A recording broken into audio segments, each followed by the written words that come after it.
June 4th, 1942.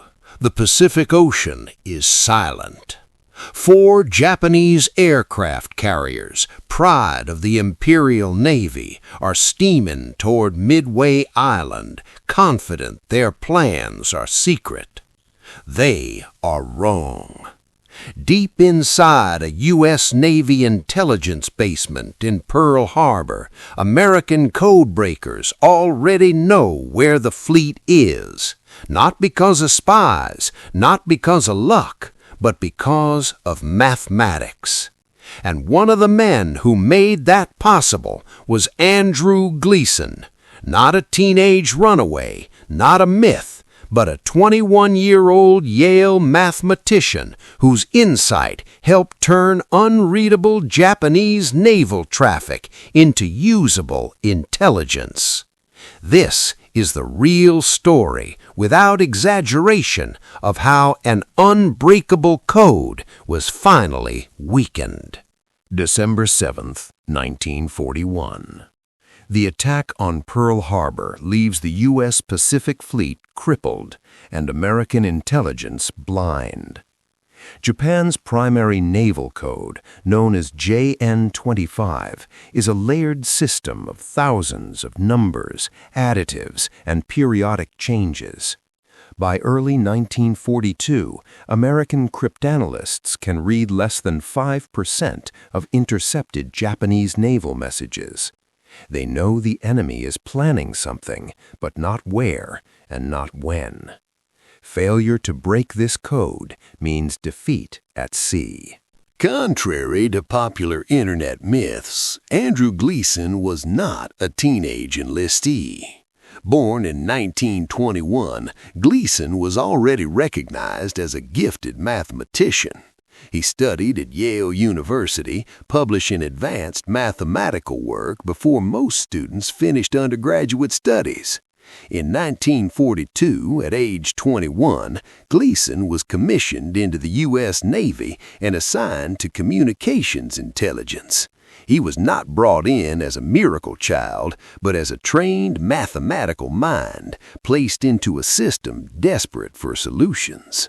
JN-25 was not one code, it was a machine-like system. Each message used a 5-digit code group representing words or phrases. Then came the real defense, an added layer of random numbers called additives, changed regularly. Even when cryptanalysts guessed a word correctly, the math behind the additive system kept the message unreadable. For over a year, progress was painfully slow. Then Gleason noticed something subtle, not a message, but a pattern in how indicators were reused. It wasn't a dramatic moment, it was a mathematical one. By early 1942, American cryptanalysis of JN-25 had reached a frustrating plateau.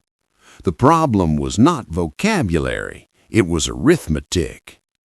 Each Japanese naval message used a codebook number, then added a second number from a separate additive table.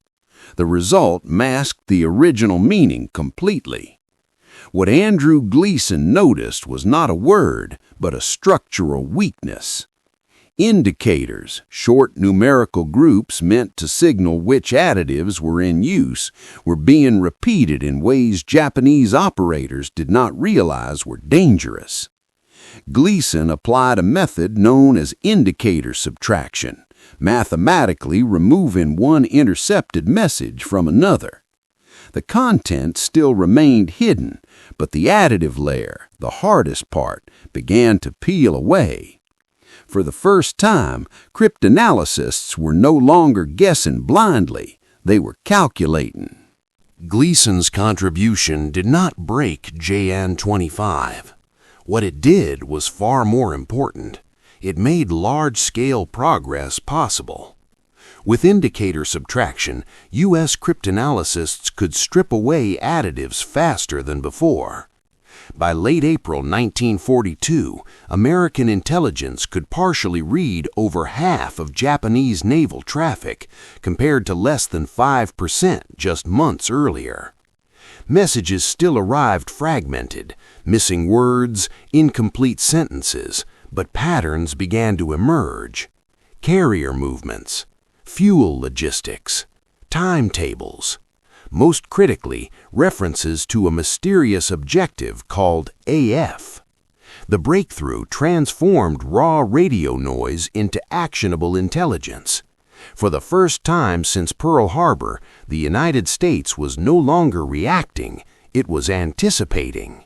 The decoded traffic repeatedly referenced AF.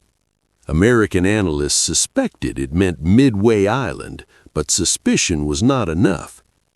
In May 1942, U.S. intelligence executed a controlled test. Midway was instructed to broadcast an unencrypted message stating its water desalination system had failed. Hours later, Japanese intercepts, decoded using the same mathematical groundwork, reported that AF is short of water. The confirmation was absolute. Japan was planning an ambush, but now the ambush would be reversed. Admiral Chester Nimitz began positioning American carriers northeast of Midway, out of sight, out of expectation, and ready. At dawn on June 4, 1942, Japanese aircraft launched toward Midway, believing the U.S. fleet was far away.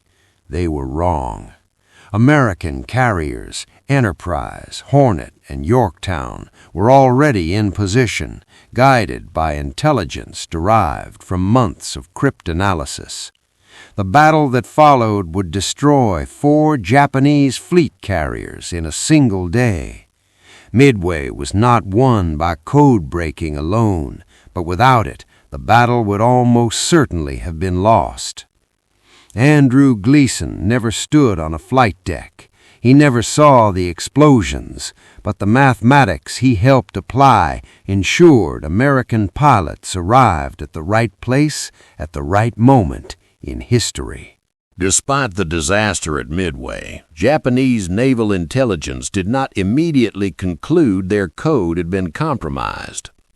JN-25 was altered frequently, and partial decrypts produced fragmented intelligence, making it difficult for Japan to distinguish code compromise from bad luck or reconnaissance failure. American cryptanalysts were careful. Intercepted intelligence was filtered, delayed, and disguised as reconnaissance sightings whenever possible. This operational discipline protected the fragile advantage Gleason and others had helped create. As a result, Japan changed parts of JN-25, but never fast enough and never completely enough. The door cracked open in early 1942 was never fully shut again. Before we continue, if you're finding this documentary valuable, consider subscribing to the channel. We focus on carefully researched World War II history, especially stories that are often simplified or misunderstood. Now, back to the story. It is important to understand what code-breaking could not do. Even after Midway, most Japanese naval messages were only partially readable. Key phrases remained hidden, errors were common, and changes to additives frequently forced cryptanalysts back to square one. Gleason's indicator subtraction method did not eliminate these problems, but it shortened recovery time dramatically. Instead of months, breakthroughs now took weeks. That difference reshaped the tempo of the Pacific War. From reacting to Japanese moves, the U.S. Navy increasingly began planning ahead. Andrew Gleason was one part of a much larger system. Commander Joseph Rochefort, analysts at Station Hypo, radio intercept operators across the Pacific, all played essential roles. Gleason's mathematics accelerated their work, but it did not replace experience, judgment, or command decisions. This was not a story of a teenager outsmarting an empire. It was the story of institutions learning to think differently under pressure. And for the first time, the United States was learning faster than its enemy. Andrew Gleason never sought recognition for his wartime work. Much of what he contributed remained classified for decades. Unlike combat commanders, cryptanalysts rarely appeared in headlines. After the war, Gleason returned to academia, not publicity. He became one of the most respected mathematicians of the 20th century, teaching at Harvard University for decades. His students would later describe him not as a war hero, but as a man who quietly solved difficult problems and moved on. Andrew Gleason did not win the Battle of Midway, but his insight helped transform American cryptanalysis at the moment it mattered most. By weakening the mathematical foundation of JN-25, he helped give commanders something they lacked after Pearl Harbor: confidence in their information. World War II was not changed by myths or miracles. It was changed by small advantages, accumulated carefully by people who rarely made the news. Gleason was one of them, and in war, that can be enough. When World War II ended in August 1945, the cryptographic war ended quietly. There were no parades for codebreakers. No medals were publicly explained. The existence of many intelligence successes, including JN-25, remained classified. Andrew Gleason, like many others, was bound by secrecy. He returned to civilian life without discussing his wartime work. For decades, the story of how intelligence shaped the Pacific War would remain fragmented, known only in outline, never in detail. Secrecy did not end with the war. The Cold War began almost immediately, and cryptography became even more sensitive. Methods used against Japan were adapted for new adversaries. Revealing how JN-25 had been weakened risked exposing techniques still in use. As a result, wartime cryptanalysis was largely excluded from official histories. What remained were simplified battle narratives, carrier movements, pilots, and admirals. The intelligence war stayed in the shadows. It was not until the 1970s and 1980s that declassification began to lift the veil. Naval records, intelligence reports, and personal papers slowly became available to historians. The role of cryptanalysis at Midway emerged with greater clarity. Names like Rochefort gained recognition. Others, like Gleason, appeared only in footnotes, technical appendices, or specialist histories. Their contributions were real, but subtle, technical, and easily misunderstood outside expert circles. It was not until the 1970s and 1980s that declassification began to lift the veil. Naval records, intelligence reports, and personal papers slowly became available to historians. The role of cryptanalysis at Midway emerged with greater clarity. Names like Rochefort gained recognition. Others, like Gleason, appeared only in footnotes, technical appendices, or specialist histories. Their contributions were real, but subtle, technical, and easily misunderstood outside expert circles. The real story does not need embellishment. A 21-year-old mathematician did not outsmart an empire alone. He joined an overstretched intelligence system and made it work better, faster, at the moment it mattered most. That is how wars are actually won, through incremental advantages, through collaboration, through people whose names rarely appear in headlines, but whose work changes outcomes. Understanding World War II means resisting the temptation of myth. It means accepting that reality is often quieter and more impressive than legend. Andrew Gleason's contribution was not dramatic, it was precise. And in the mathematics of war, precision can change everything. This is not a story of a teenager who lied to join the Navy. It is the story of how disciplined thinking helped turn the tide of history. Midway marked more than a naval turning point. It demonstrated that modern warfare would be decided not only by ships and aircraft, but by information. For the first time, intelligence derived from mathematics directly shaped fleet deployment on a strategic scale. The Pacific War would increasingly become a contest of analysis, logistics, and anticipation. The methods refined in 1942 became the foundation of modern signals intelligence. After the war, Andrew Gleason did not remain in intelligence. He returned to mathematics, where his influence would be profound. At Harvard University, he shaped generations of mathematicians. His work in geometry, logic, and mathematical foundations would become internationally recognized. Yet his wartime contribution remained largely unspoken, not because it was insignificant, but because it was never meant for publicity. Intelligence history resists simple storytelling.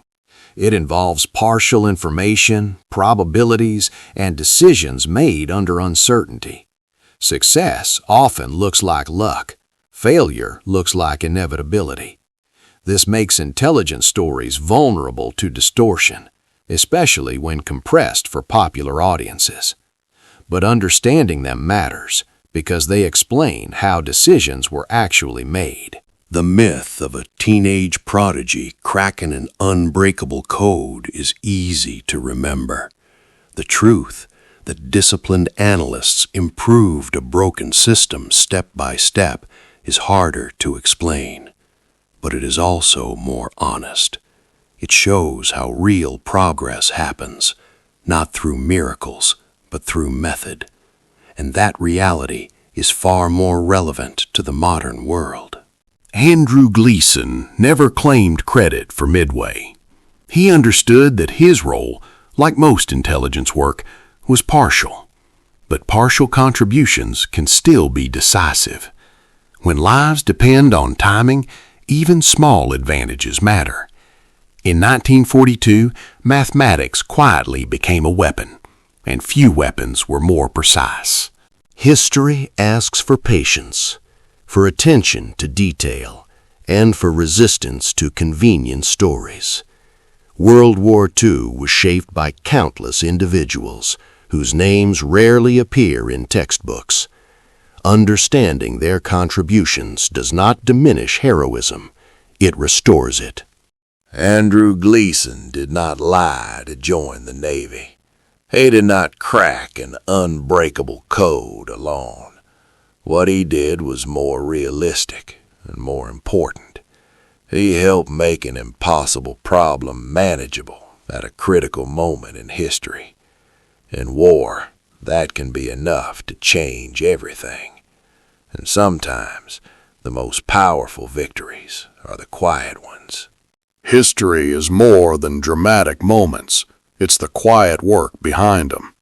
If you appreciate documentaries that respect the facts and the people involved, consider subscribing. And if you have insights, corrections, or sources to add, share them in the comments. Thoughtful discussion helps keep history honest.